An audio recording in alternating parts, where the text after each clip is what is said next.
Hi, my name is Sarah Myers, and I'm the Child Care Health Consultant with Child Care Aware of North Dakota. And today I'm here with Molly Howell, Immunization Program Manager and Assistant Director of the Division of Disease Control for the North Dakota Department of Health. And today we're going to have a discussion about COVID and childcare, and Molly's here to help us by sharing her expertise and answering our questions. So welcome, Molly. Thank you for joining us today. We sure appreciate having you. And so we've obviously had a lot of questions about childcare and COVID during this time. And then providers just don't know, I guess, the answers to these questions. So I'm just going to start by asking questions that we have, I guess, that become frequent, and seeing how, what answers you would provide for us to help give us those answers. So with first, I thought we'd talk about confirmed cases where a staff member or a parent or a child has been diagnosed with COVID-19. And so first, if it's all right, let's just start what happens when a staff member is diagnosed with a positive case. If a staff member from a child care is diagnosed or tests positive for COVID-19, they would need to be excluded from work for 10 days from symptom onset if they are symptomatic. And then they also have to be fever-free for 72 hours and have symptom improvement. So it's 10 days plus fever-free for 72 hours plus symptom improvement. And if they're asymptomatic, then they need to be excluded for 10 days from the date of collection of the test. And so whenever they went into their provider or to a testing site and that specimen was collected, they would have to be excluded for 10 days from that date. And I'm sure people do know this, but could you just define what asymptomatic means, just in case there's somebody that doesn't understand what that means? Sure. With COVID-19, we are seeing some people who don't have any symptoms of it all. So healthy individuals that you would never know that have tested positive for COVID-19. So they don't have cough, they don't have fever, they don't have shortness of breath, or any of the other symptoms of COVID. That's what we're considering asymptomatic. And so some people are asymptomatic and testing positive, and they would need to be removed from the child care for 10 days from the collection date of the test. Okay, thank you. How about now if it's a child?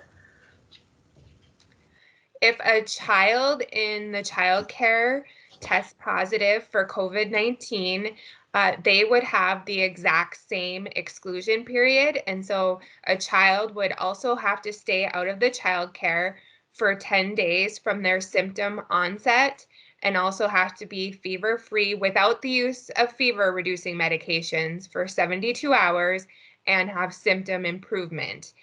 Oftentimes, children have very mild symptoms or no symptoms at all. And so if a child is asymptomatic and not having any of the symptoms of COVID and test positive, they would need to be out for 10 days from the date that their specimen was collected for their test.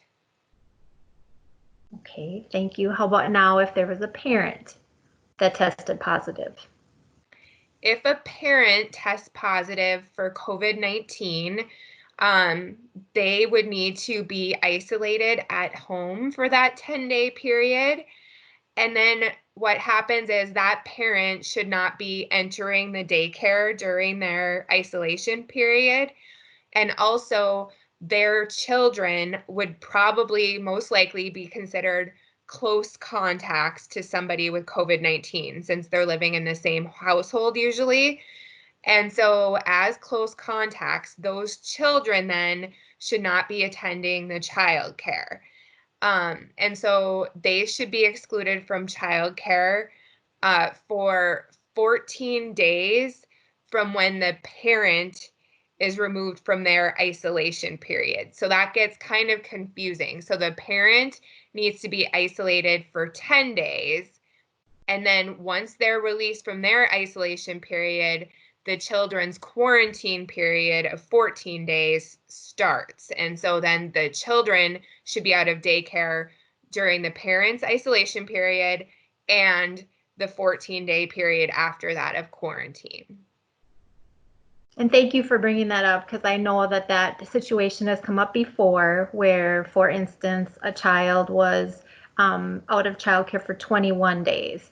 And that's where, by what you're describing, that discrepancy would be, because that you have to go by, since they're living with the parent, you have to go by when they are deemed that they're not contagious or infectious period, and then you start the 14-day period past that. So that's why for childcare programs, for them to understand that they might have children who are living with a positive parent, they might be out of childcare longer than the typical 14 days that many of us hear. Is that how I'm understanding it? Yes, that is correct. For close contacts to confirmed COVID cases, their quarantine of 14 days starts with their last exposure to a case while the case was contagious.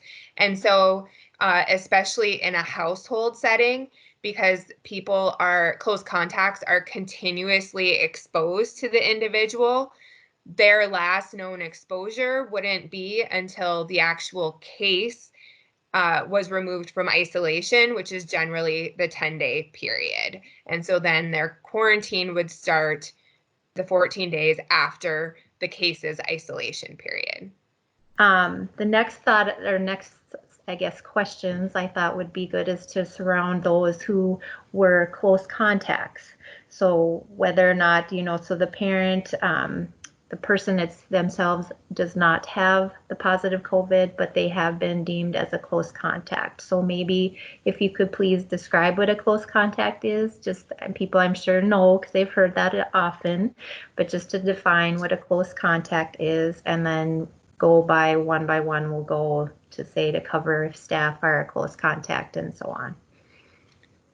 Sure. So a close contact to a COVID-19 positive individual, which we also call a case, would be someone who is around that person for a prolonged period of time, which we're defining as within 6 feet for 15 minutes or greater.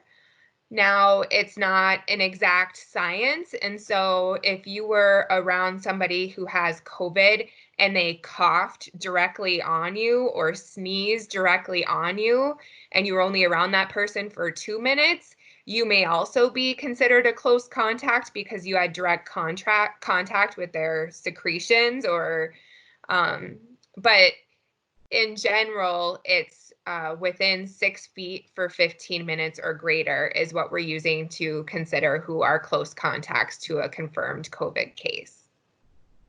Okay, so thank you for defining that. And then maybe could you start with the staff member then? So if a staff member has close contact with an individual that has positive COVID. If a staff member is identified by public health to be a close contact to a case of COVID, and I think that's important to mention also, is that public health is investigating all cases of COVID in North Dakota. And then we work with those cases to identify who are their close contacts. And then we follow up with their close contacts and provide guidance to those individuals as to what their quarantine period is and notify them that they actually were a close contact. And so if a staff member is identified by public health as a close contact to a confirmed COVID case, they would need to stay out of the childcare and stay home from work and stay home from all other activities in the community for 14 days from the last time they were exposed to a case. And so if it was an isolated exposure and we know the date of exposure, that would be day 0, and then you would count out 14 days after that as their quarantine period for when they would need to stay home. If a staff member is a close contact to a case that's living in their household, then it would kind of go back to what we were discussing before. Their quarantine period wouldn't start until the household cases isolation period would finish, which would be 10 days. And so it is possible that you might have some staff members that need to be out longer than 14 days, especially if they're close contacts to cases in their own household that they're continuously exposed to. Thank you. And one thing also related to staff that we've been asked is that directors are wondering if there's a way that a staff member can provide them documentation that they have been deemed or identified as a close contact so that they could give that documentation to their director. Is there such a thing? Yeah, so staff who are identified as close contacts will be contacted by public health authorities.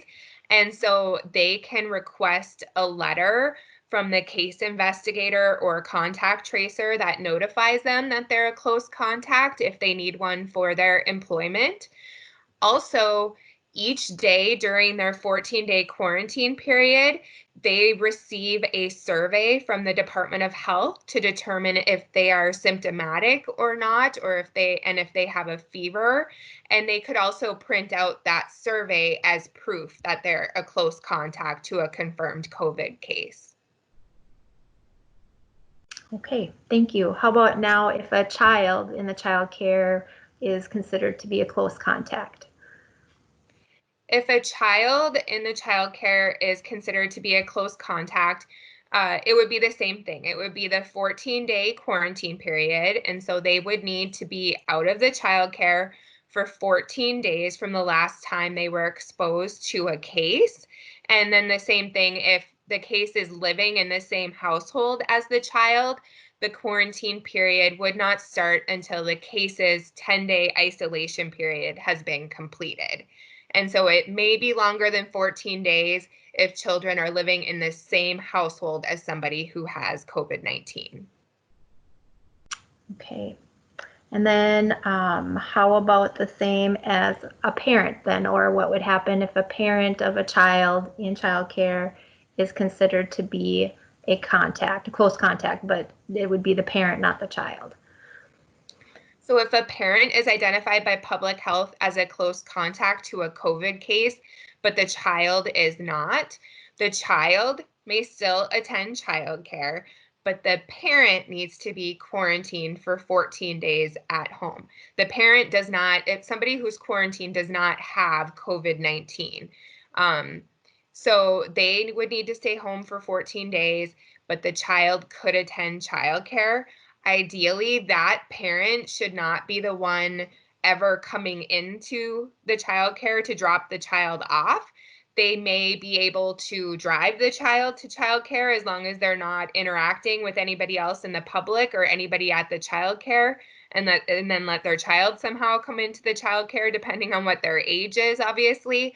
But that parent needs to be quarantined and not be around anyone other than the people in their household.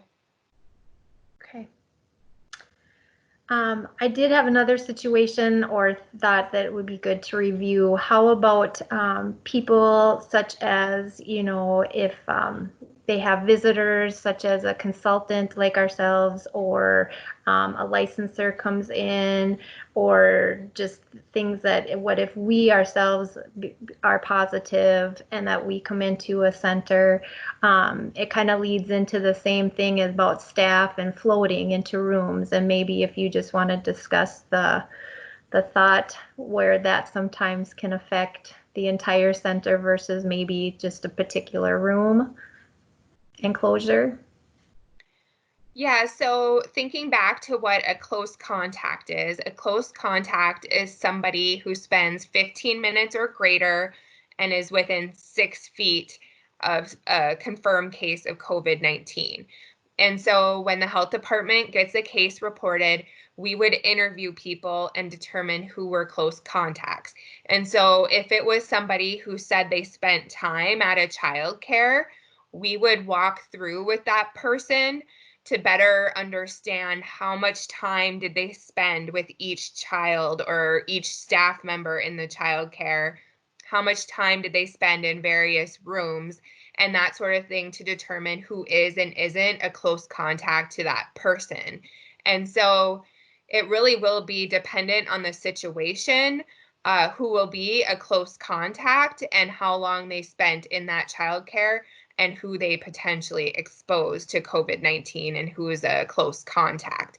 And so that's why it's really important to kind of cohort people as much as possible into groups, so you're reducing or minimizing their exposure to other individuals. And then also, as much as you can, try and limit the amount of time or how close people are to other people in your childcare. And so if you have consultants coming in, as much as possible, trying to limit their time around children to less than 15 minutes, or make sure they're staying away greater than 6 feet. Because if not, then who's ever within 6 feet and also for 15 minutes or greater will be considered a close contact to that COVID-19 case. And then we'll have to be quarantined, which means staying out of the childcare. And that maybe then would lead us once again to just talk about maybe more so just the importance of, if possible, not to use floats within the child care program, and just how that can affect, just based on what you've said, that if you have a float that's going from room to room, that could potentially, and that person becomes positive, that could obviously affect the closure of your whole entire program, where if you had maybe one staff member who stayed with one group and became positive, unfortunately, that might be where providers or parents hear of a closure of a room and not the whole program, because it just was essentially isolated to that classroom. Is that correct? Yes, that is correct. So if you have somebody who, as you called, a float, ends up testing positive for COVID-19 and is a case, and was either symptomatic, or people are actually infectious 2 days prior to developing symptoms. So when we have cases, we look back 2 days prior to their symptom onset until 10 days after their symptom onset. And so, or if they're asymptomatic, we go back 2 days prior to the collection date of their test. So if you have somebody who is afloat in your childcare who was in multiple rooms and was around children for more than 15 minutes and was within 6 feet, then all of those children and coworkers would be considered close contacts and have to quarantine for 14 days and cannot come to childcare. And so we have had instances in North Dakota at certain childcares that the entire childcare has had to close for 14 days, even with one case of COVID-19, because that person was in every single room and exposed potentially every single person to COVID-19. So that's why it's not ideal to have people as floats. I understand sometimes that's not possible, but they could potentially expose everyone in your childcare. Whereas if you keep staff dedicated to a certain cohort of children, and then that staff member or one of those kids happens to be a COVID-19 case, then we're able to quarantine just that cohort of individuals instead of your entire childcare. Okay. And I thought of one more thing. I've gotten questions about the confusion of the 3 days. If you just maybe want to explain that, that recommendation is that you would potentially close for 3 days, but yet that might develop obviously into longer, and just the details of that, if you wouldn't mind doing that, please.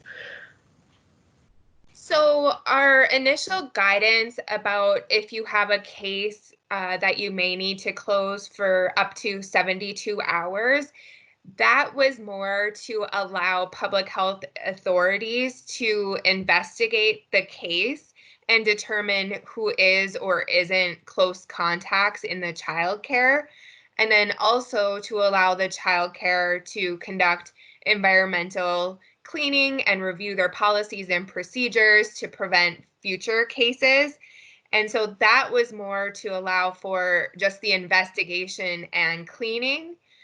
But what happens is we still, through that investigation, have to identify who are close contacts. And more often than not, if you have a COVID case in your childcare, there are going to be some kids or staff who are considered close contacts because it's only 15 minutes and within 6 feet. And those individuals are going to have to stay out for 14 days. And so that's why often, for example, if you have a certain classroom, like an infant room, and you had a case in the infant room, ideally, we're just quarantining the close contacts, but because everybody ends up being a close contact, that usually means you end up having to close that room for 14 days from the last time the case was in that room, is why that's happening. And same thing if you have a float who's positive, and through our investigation, we say everybody in the entire child care is a close contact. That's why you may see, even with one case, that the entire child care has to close for 14 days because everybody ends up being a close contact. Look at creative ways to make sure you're reducing who's even entering your child care for drop off. And so don't let grandma, grandpa, mom, and dad all come at the same time to pick up the child. You would just want one parent quickly coming to pick up the child. If possible, if they don't even have to come in the child care, that would be the best situation. I know it kind of depends how child cares are organized, but as much as possible to prevent introduction of COVID into the child care, just reduce the number of people entering your child care. And if they do enter your child care, I would definitely request that they wear a mask. Okay.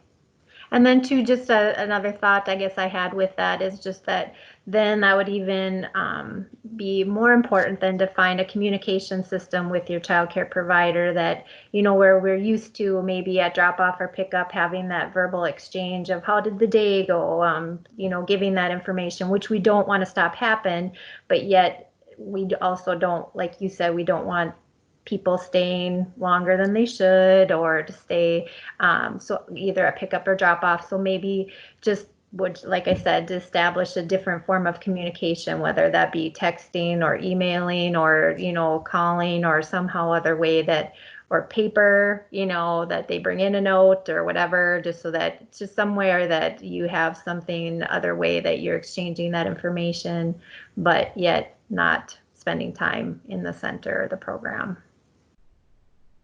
Okay. Yeah, I mean, I know there are electronic systems out there for childcares too that you can do check-in or stay up to date with your children. Anything like that. Just be thinking about what a close contact is to COVID-19. It's 15 minutes and within 6 feet. And so as much as you can reduce having exposures and close contacts is what you would want to do. And so reducing people entering your childcare for a prolonged period of times that don't need to be there would be what you would want to do so COVID's not coming into your childcare. Okay. And then too, I noticed that this sometimes happens just due to their building and how it is structured. Some of them have half walls and they don't have a full wall.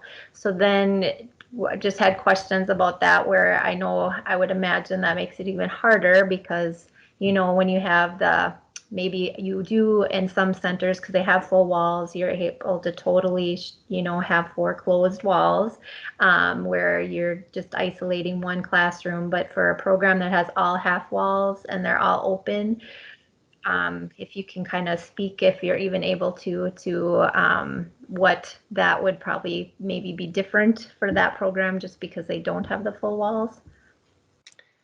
So if you didn't have full walls, I would still think there would be a way to reduce being within 6 feet for 15 minutes. So as much as possible, I would try and keep kids away from the half wall so that they're not in close contact with other cohorts of kids on the other side of the wall. I think that would be the best thing that you could do.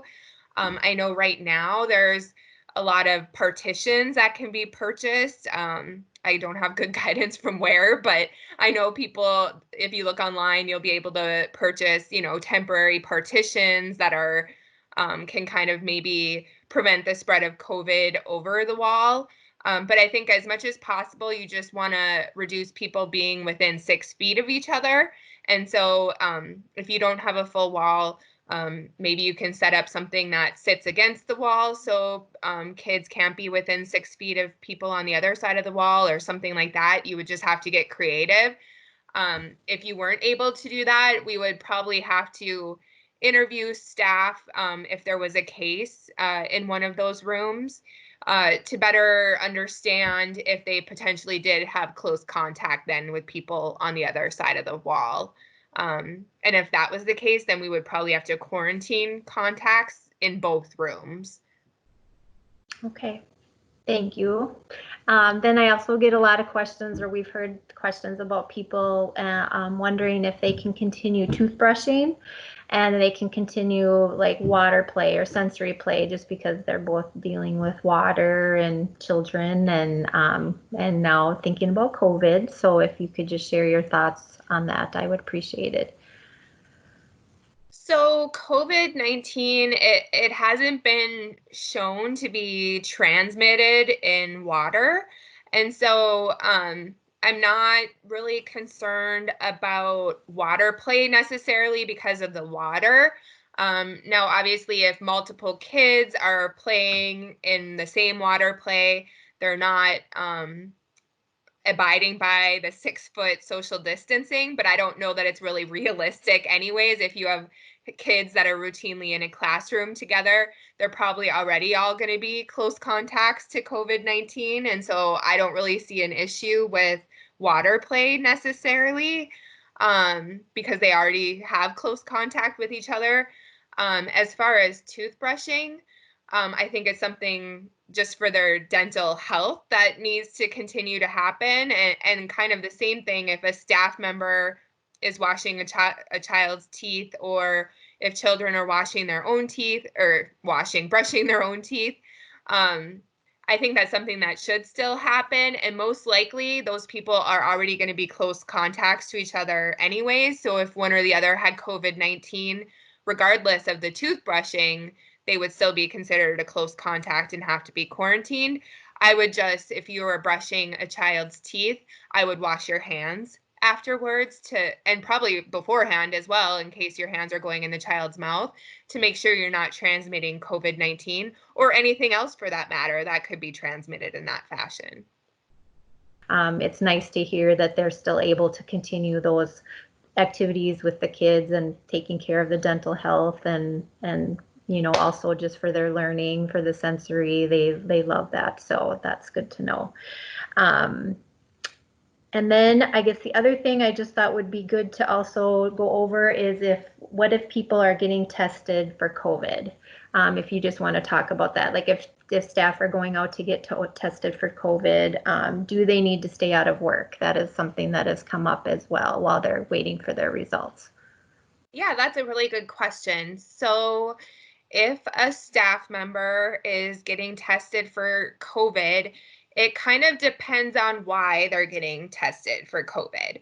And so if the staff member is symptomatic, has symptoms, so if they have fever, cough, shortness of breath, if they've lost their sense of taste or smell, if they have like a new or worsening headache, something like that, and they're going in and being tested for COVID-19, those individuals should stay out of the childcare until they have their test results back. If they are going in to be tested because they were identified as a close contact to a COVID-19 case, we do recommend that all close contacts be tested now at 7 to 10 days after their last exposure. And so if they're a close contact and going in to be tested, they should be staying home anyways because they should be quarantined for that 14-day period. And so close contacts who are getting tested should stay home and await their test results. if their test results are negative and they were a close contact, they still have to finish their 14-day quarantine period, because that doesn't mean that they won't eventually go on to develop COVID-19 symptoms and test positive in that 14-day period. If they test positive, then they become a case, and then that means they would start a 10-day isolation period, as would other cases. But if somebody, a staff member, is going to one of these mass testing events that are happening throughout the state of North Dakota, I know in a lot of the cities there are static testing sites, or sometimes local public health will host mass testing events. If they're completely asymptomatic and going to these events and are just curious, they do not have to stay home from work. They can still work in the childcare as long as they don't have any symptoms of COVID and they're not a close contact to a confirmed COVID-19 case. Okay, well, thank you for clearing that up too, because yeah, that one has been coming up a lot. And also I wanted to extend my thank you to all childcare programs and providers out there during this difficult time. You work very hard every day anyway and have a stressful job. And then if you put COVID on top of it, it's got to be so very difficult, and that we just, all of us, appreciate you and everything that you're doing to try to take care of the people that we love the most, our little people. So thank you with that, and thank you for joining us.